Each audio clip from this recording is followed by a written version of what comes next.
하나님 말씀은 출애굽기 20장 1절과 2절 말씀입니다.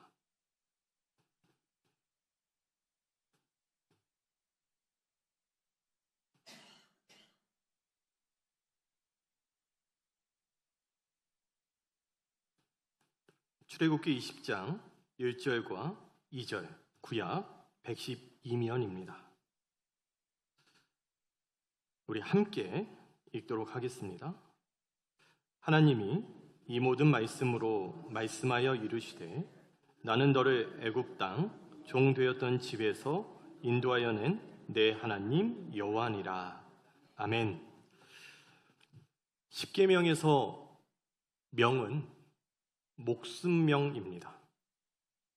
우리가 목숨 걸고 지켜야 하는 하나님의 명령이라는 거죠. 그래서 이제 십계명 하면 무겁고 부담스럽게도 느껴져요. 원어로는 아세레트 하데바림입니다. 우리말에서는 십계명으로 번역했는데 더 정확한 번역은 10마디 말씀이에요. 10마디 말씀. 십계명은 명령이 아니라 사랑의 대화입니다. 사랑의 서약이라고도 할 수 있는데요. 십계명에는 우리를 사랑하시는 하나님의 마음이 듬뿍 담겨 있습니다. 그리스도인은 하나님의 마음을 아는 사람이죠. 십계명을 대할 때 어떻게 하면 십계명을 잘 지킬지 고민하고 실천하는 것도 중요하지만 더 중요한 건 십계명을 왜 주셨는지, 십계명을 주신 하나님의 마음을 이해하는 건데요. 옛날에 인터넷 검색하다가 다리미 위에 라면 끓이는 사진을 본 적이 있습니다. 네, 저 밑에 받침이 다리미예요. 그럼 다리미 위에다가 라면을 끓이고 있는 거죠. 라면을 저렇게도 끓일 수 있구나 라는 생각이 들었고요. 한편으로는 다리미를 저런 식으로 사용해도 되는 건가? 이런 생각도 들더라고요. 다리미는 옷 다릴 때 사용하라고 만든 도구잖아요. 모든 도구는 만든 목적과 이유가 있죠. 쓰임새에 맞게 사용해야지 잘못 사용하면 화가 될 수도 있습니다. 십계명도 하나님께서 주신 목적과 이유가 있어요. 쓰임새가 있다는 거죠. 후세 사람들이 십계명을 얼마나 중요하게 여겼냐면 우리 성경의 그 겉표지에 따로 기록해 두었습니다. 이런 십계명을 하나님의 의도와 상관없이 내 마음대로 사용하면 될까요? 안 될까요? 둘 중에 하나인데 될까요? 안 될까요? 안 되겠죠. 십계명을 왜 주셨을까요? 첫 번째입니다. 감사의 방식을 가르쳐주기 위해서. 십계명을 하나님께서 우리에게 주신 첫 번째 이유는 감사의 방식을 가르쳐 주려고 십계명을 주셨어요. 하나님은 10마디 말씀을 하시기 전에 하나님이 누구신지, 그분이 또 어떤 일을 하셨는지를 말씀해 주셨는데요. 십계명 서문이라고 합니다. 우리가 오늘 읽은 본문인데요. 십계명도 중요하지만 서문도 중요해요. 서문을 무시하고 서문을 안 읽고 십계명으로 바로 넘어가면 십계명을 주신 하나님의 마음을 놓치게 됩니다. 십계명을 오해할 가능성이 높아지는데요. 십계명을 잘못된 용도로 사용할 위험성이 커진다는 거죠. 서문 없는 십계명은 도덕적인 잣대나 복받기 위한 정리 쿠폰 정도로 여겨질 수 있어요. 이런저런 계명을 지키면 하나님께서 너에게 복 주실 거야. 십계명을 지키면 착한 사람이고 어기면 나쁜 사람이야. 예수님 믿는 너희들은 착하게 살아야 돼. 이 정도 수준에서 십계명을 이해하게 됩니다. 십계명 서문을 우리 다시 한번 볼 텐데요. 우리 출애굽기 20장 1절과 1절 말씀입니다. 함께 읽습니다. 그 후 하나님이 이렇게 말씀하셨다. 나는 종살이하던 너희를 이집트에서 인도해낸 너희 하나님 여호와이다. 아멘. 이스라엘 백성들이 이집트에서 종살이하고 있었어요. 매일매일 힘든 날들이 계속됩니다. 너무 힘드니까 하나님께 하소연하고 부르짖어요. 하나님께서 그 소리를 듣고 구원하기로 계획하십니다. 시간이 지나 모세를 통해 이스라엘 백성을 이집트에서 해방시켜 주세요. 이 서문은, 십계명 서문은 구원과 율법의 관계를 우리에게 분명하게 보여주는데요. 구원과 율법의 관계를 설명하는 4가지 방식이 있습니다. 첫 번째는 율법을 지킴으로 구원을 얻는다. 율법을 지킴으로 구원을 얻는다. 율법주의라고 하고요. 두 번째는 구원은 은혜로 받는 것이다. 율법은 더 이상 필요하지 않다라는 반율법주의가 있습니다. 세 번째는 구원은 은혜로 받지만 구원받은 우리는 율법을 지키며 살아야 한다라는 가르침이 있고요. 마지막 4번째는 구원은 은혜로 받지만 율법을 지킴으로 구원이 완성된다. 그러니까 율법을 지키지 않으면 구원에서 떨어질 수 있다는 신율법주의. 이 4가지 구원과 율법의 관계를 설명하는 방식이 있습니다. 십계명 서문은 이 4가지 중에, 그러니까 구원과 율법의 관계를 설명하는 4가지 방식 중에 어떤 것이 옳은지를 우리에게 말해주는데요. 순서가 중요해요. 자, 십계명과 그 구원, 어떤 게 먼저인가요? 십계명이 먼저인가요? 아니면 구원이 먼저인가요? 십계명이 먼저였어요? 네, 괜찮습니다. 출애굽한 이후에 십계명을 주셨나요? 아니면 십계명을 주신 이후에 출애굽을 했나요? 출애굽한 이후에 십계명이었죠. 구원하기 전에, 출애굽시키기 전에 십계명을 주셨다면 십계명을 지키면 출애굽시켜 주겠다는, 그러니까 구원해 주겠다는 의미가 됩니다. 근데 하나님은 그런 순서를 택하지 않으셨어요. 먼저 은혜로 구원하시고 다음에 십계명을 주십니다. 무슨 의미일까요? 십계명을 지켜야 구원받는 게 아니라 구원받은 사람이 그 감사함으로 십계명을 지키라는 거죠. 개혁주의 대표적인 신앙 고백서 중 하나인 하이델베르크 요리문답을 보면 이 하이델베르크 요리문답은 3부분으로 구성되어 있는데요. 첫 번째 부분은 우리의 죄를 다룹니다. 두 번째 부분은 우리의 구원을, 세 번째는 감사를 다룹니다.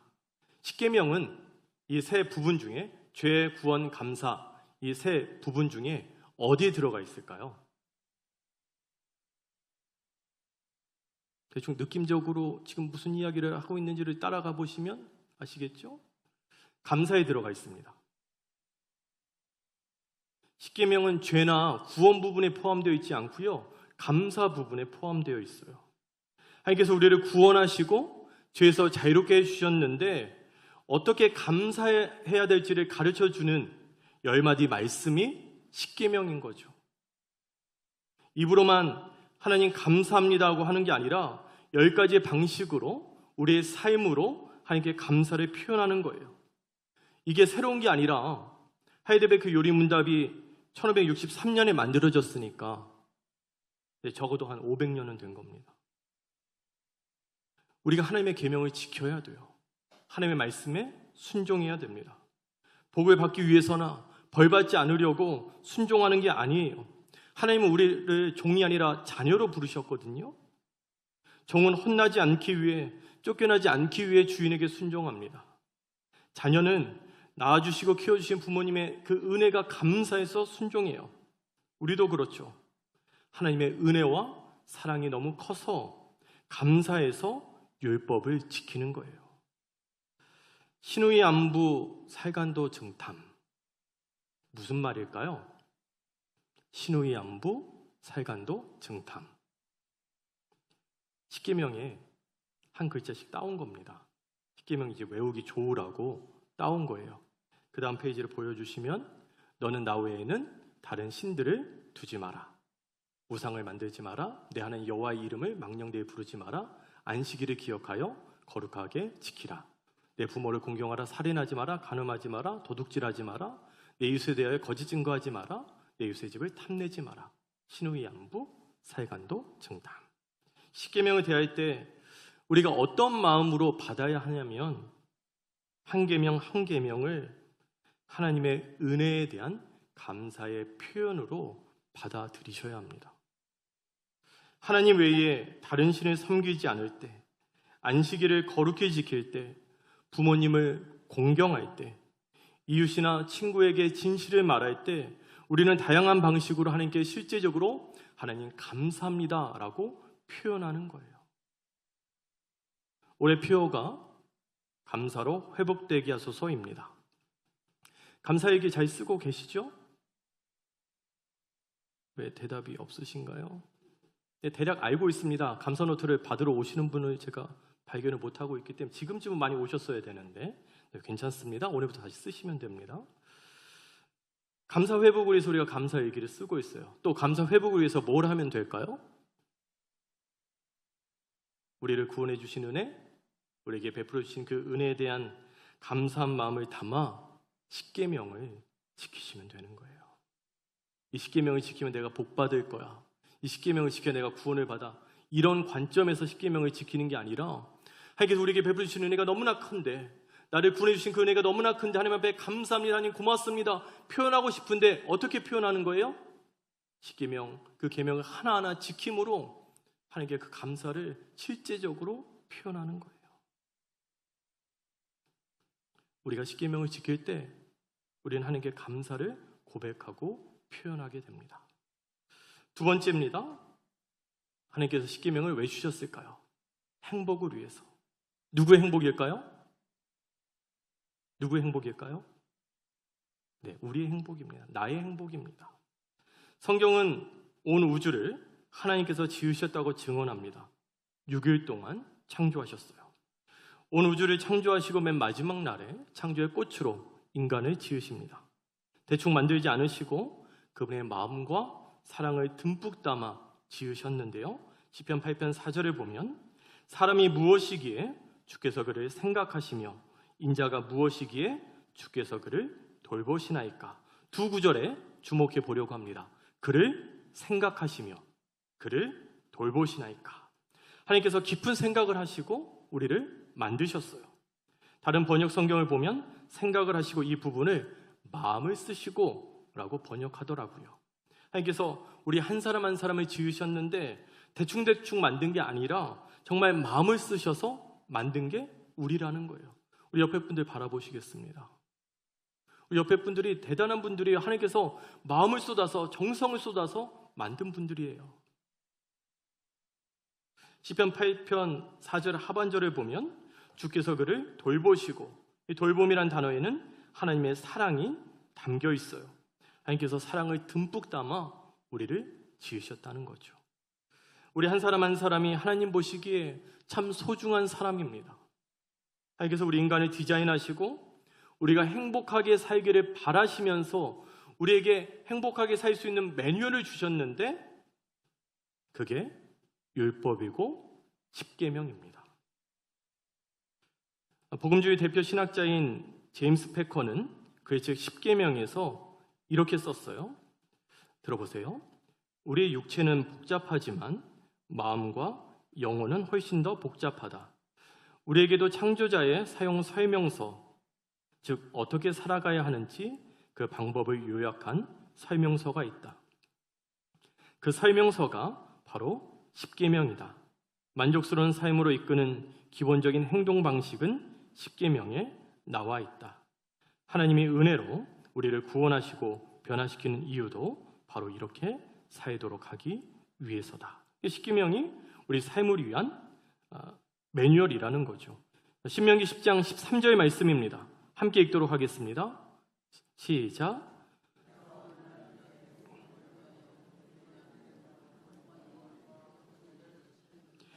명령과 규례는 율법입니다. 율법을 왜 주셨나요? 행복을 위해서. 일단 율법하면 일단 지키는 것부터 생각을 하시는군요. 자막 다시 보여주시고요. 내가 오늘 너의 행복을 위해서 내게 명하는 여호와의 명령과 규례를 지킬 것이 아니냐. 왜 지키라고 주신 거예요? 뭐 하라고? 우리 행복하라고요. 시편 1편을 보겠습니다. 행복한 사람은 나쁜 사람들의 꼬임에 따라가지 않는 사람입니다. 행복한 사람은 죄인들이 가는 길에 함께 서지 않으며 빈정대는 사람들과 함께 자리에 앉지 않는 사람입니다. 그는 여호와의 가르침을 즐거워하고 밤낮으로 그 가르침을 깊이 생각합니다. 그는 마치 시냇가에 옮겨 심은 나무와 같습니다. 계절을 따라 열매를 맺고 그 잎새가 시들지 않는 나무와 같습니다. 그러므로 그가 하는 일마다 다 잘 될 것입니다. 한 줄 요약하면 율법에 뿌리 내린 사람이 행복한 사람이다. 사람은 창조되기를 율법대로 살 때, 십계명 지키면서 살 때 행복하게끔 지어졌습니다. 십계명대로 살 때 우리가 행복할 수 있는 거죠. 율법을 오해하면 안 돼요. 율법을 오해하시면 안 됩니다. 율법은 십계명은 숙제가 아니에요. 무거운 짐이 아닙니다. 그럼 뭔가요? 행복의 도구이고 행복의 수단이고 행복이 이르는 길인 거죠. 행복을 어디 먼 곳에서 찾지 마십시오. 율법에 뿌리 내리고 살 때, 말씀을 읽고 듣고 지킬 때 거기에 진짜 행복이 있어요. 내가 오늘 내 행복을 위하여 내게 명하는 여호와의 명령과 규례를 지킬 것이 아니냐. 왜 우리에게 십계명을 주셨나요? 우리 행복하라고. 세 번째입니다. 십계명을 주신 이유 세 번째, 안전을 위해서, 우리의 안전을 위해서 십계명을 주셨어요. 십계명은 안전 표지판과 같습니다. 조심하라는 표시예요. 차를 운전하다 보면 과속 방지턱도 있고요, 속도를 줄이라는 표지판도 있잖아요. 위험하니까 조심하라는 거죠. 길을 건널 때 신호등 색깔 확인하고 건너시죠. 무단횡단하시는 건 아니겠죠? 파란불일 때는 어떻게 해요? 건너고, 빨간불일 때도 건너고, 그럼 무단횡단이고, 빨간불일 때 멈춰서 기다려야 됩니다. 왜죠? 범칙금 낼까봐? 아니요, 사고 나지 않기 위해서, 안전을 위해서입니다. 그러고 보면 우리가 신호등을 지키는 게 아니라 신호등이 우리를 안전하게 지켜주는 것 같아요. 십계명도 마찬가지입니다. 우리가 십계명을 지키는 게 아니라 하나님이 우리를 십계명으로 지켜주고 계시는 거예요. 옛날에는 통금 시간이라는 게 있었죠. 특히 여자들은 더 많았잖아요. 왜 통금 시간을 정할까요? 자녀들 속박하고 억압하기 위해서? 자유를 빼앗으려고? 아니죠. 우리나라가 지금은 치안이 그래도 괜찮은데 옛날에는 밤길이 위험하던 시절이 있었어요. 자녀의 안전이 염려되고 걱정돼서 통금 시간을 정한 거죠. 하나님도 우리를 너무나 사랑하시니까 우리가 걱정되고 염려되는 거예요. 그래서 십계명을 주셨는데요, 우리 자유를 빼앗으려고, 우리에게 숙제시키려고, 우리에게 짐을 지어주려고 십계명을 주신 게 아니라 우리 안전하라고, 이 험한 세상 살면서 안전하게 살기를 바라는 그 마음을 담아 십계명을 주셨어요. 눈에 보이는 세계가 전부는 아니죠. 눈에 보이지 않는 영적인 세계가 있습니다. 우리 인생은 사단과의 영적인 싸움의 연속인데요. 에베소서 6장 12절 말씀을 함께 읽도록 하겠습니다. 시작.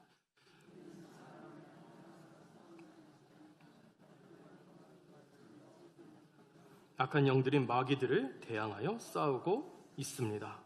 근데 우리는 사단과 끊임없이 싸우며 살고 있습니다. 사단은 끊임없이 우리를 넘어뜨리려고 유혹하는데 베드로전서 5장 8절을 보면 바짝 정신을 차리고 철저하게 경계하십시오. 여러분의 원수인 마귀가 울부짖는 사자처럼 삼킬자를 찾아 돌아다니고 있습니다.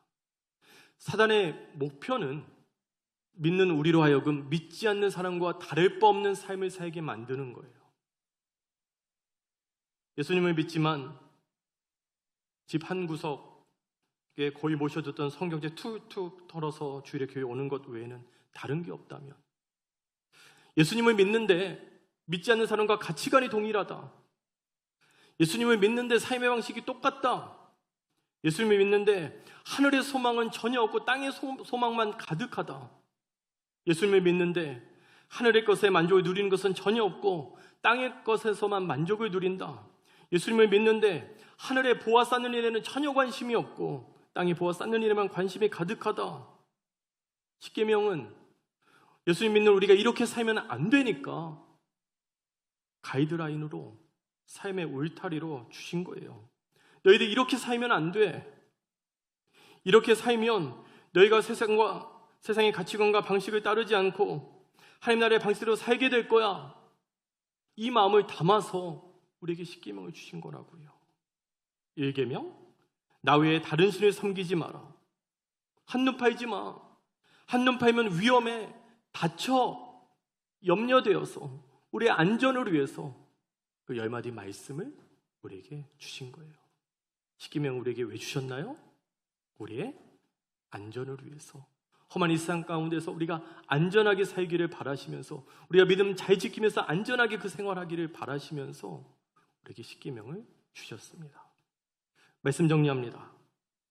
2011년 3월 일본 도호쿠 지방에 규모 9.0의 대지진이 일어납니다.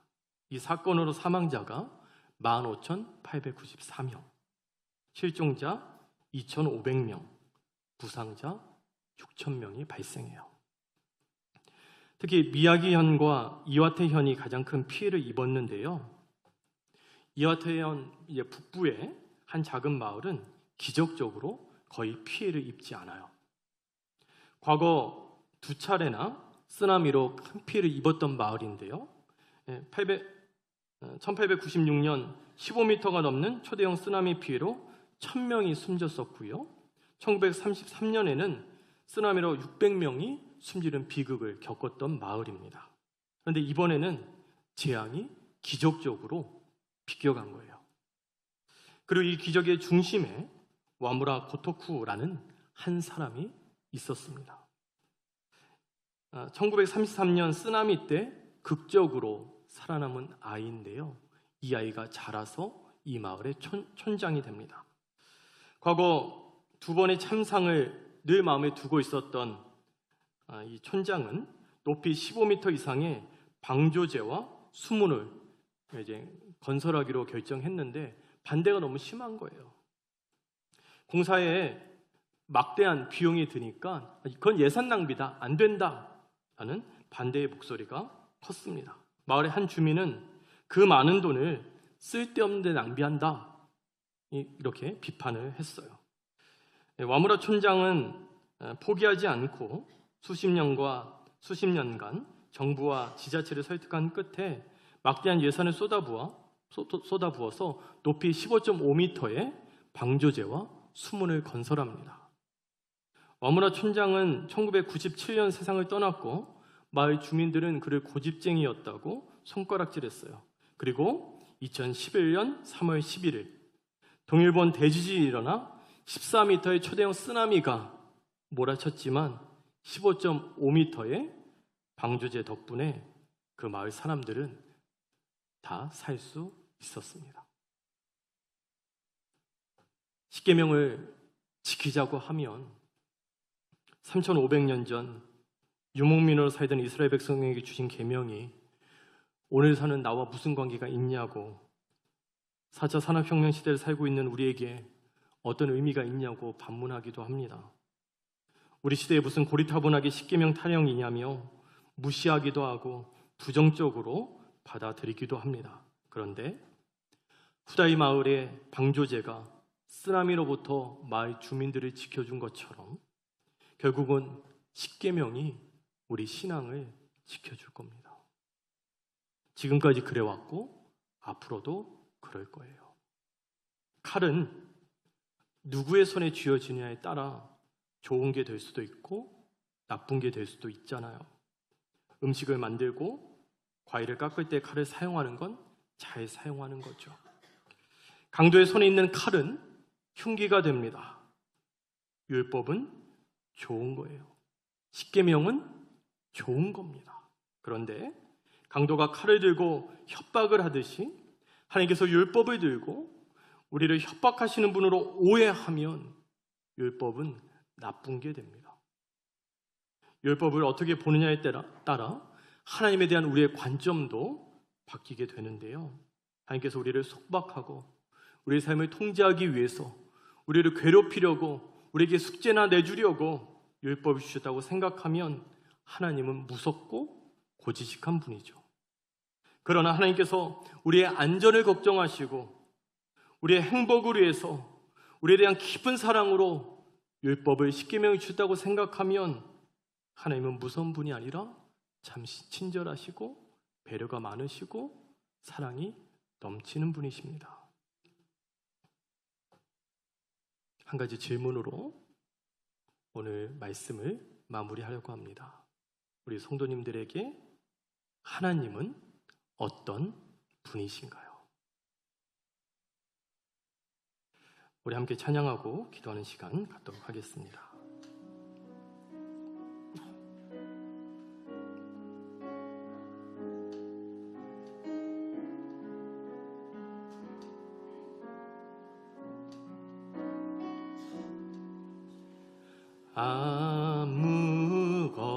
아무것도 두려워 말나 주 나의 하나님이 지켜주시네. 놀라지 마라 겁내지 마라 주님 나를 지켜주신. 우리 한 번 더. 아무것도 주 나의 하나님이 지켜주시네. 놀라지 마라 겁내지 마라 주님 나를 지켜주시네. 내 맘이 힘에 겨워 내 맘이 힘에 겨워 지칠지라도 주님 나를 지켜주시네.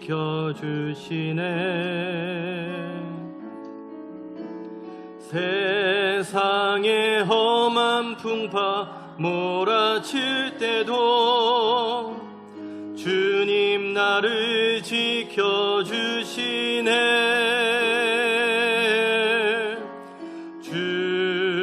주님은 나의 산성 주님은 나의 요새 주님은 나의 소망 나의 힘이 되시뇨.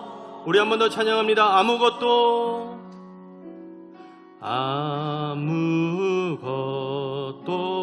두려워 주 나의 하나님이 하나님이 지켜주시네.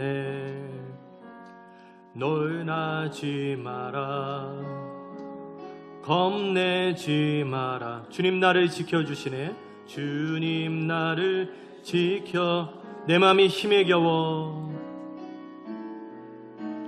내 맘이 힘에 겨워 지칠지라도 주님 나를 지켜주시네. 세상의 험한 풍파 몰아칠 때도 주님 나를 지켜주시네. 우리 함께 믿음으로 고백합니다. 주님은 나의 산성 주님은 나의 산성 주님은 나의 요새 주님은 나의 소망 나의 힘이 되시뇨. 주님은 나의 산성 주님은 나의 사. 주님은 나의 요새, 주님은 나의 요, 주님은 나의 소망, 주님은 나의 소망, 나의 힘이 되신 여호와. 우리 함께 말씀을 기억하며 기도할 때에 하나님께서 우리에게 십계명을 주신 이유는 그 계명을 지키면, 그 계명에 순종하면 복을 받고 불순종하면 벌을 주시기 위해서.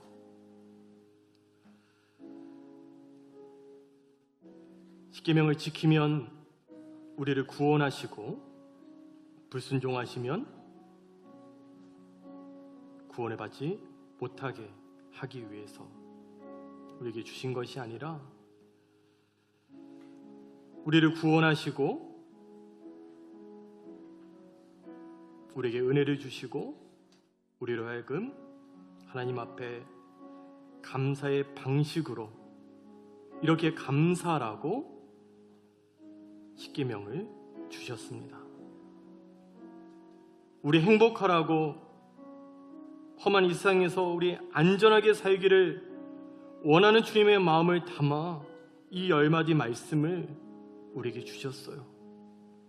하나님, 우리에게 십계명을 주신 하나님의 그 마음을 우리가 더 깊이 알게 하여 주시고, 이 계명을 주신 하나님을 바라보며 우리 하나님이 얼마나 우리를 사랑하시는지, 얼마나 우리를 아끼시는지, 얼마나 우리를 소중히 여기시는지를 알게 하여 주옵소서. 또한 그 하나님 앞에 감사의 방식으로 하나님 감사합니다 고백하는 마음으로 십계명을 지키게 하여 주시고, 하나님, 우리 안전하라고, 우리 행복하라고 이 십계명 주셨는데 이 십계명을 지키면서 행복하게 안전하게 살아가는 우리 모두 되게 하여 주시옵소서. 우리 함께 기도하겠습니다. 좋으신 아버지 하나님, 감사합니다. 우리에게 십계명을 주신 하나님 아버지의 그 마음을 우리가 잘 알게 하여 주시옵소서. 우리를 사랑해서, 우리를 아끼셔서, 우리를 너무나 소중히 여기시기 때문에 우리에게 이 귀한 계명을 주셨습니다. 하나님, 우리 안전하라고, 우리 행복하라고 이 계명을 주셨습니다. 하나님의 그 은혜가 너무나 커서 하나님 감사합니다 고백하고 싶은데 어떻게 표현할지 모르는 우리에게 이렇게 감사를 표현하라고 이 계명을 주셨습니다. 하나님, 우리가 어떠한 마음가짐으로 이 계명을 바라보고 대하고 있었는지 하나님, 우리의 마음을 잘 다시 한번 점검해보게 하여 주시고, 하나님, 이제는 이 십계명을 주신 하나님의 그 사랑을 우리가 깊이 마음에 깨달아 하나님, 이 십계명을 통해서 하나님 앞에 감사합니다 고백하는 삶을 살게 하여 주시고, 이 십계명을 지킴으로 안전하고 행복하게 살아가는 우리 모두가 되게 하여 주시옵소서. 하나님의 그 사랑을 더욱 깊이 깨닫게 하여 주시옵소서.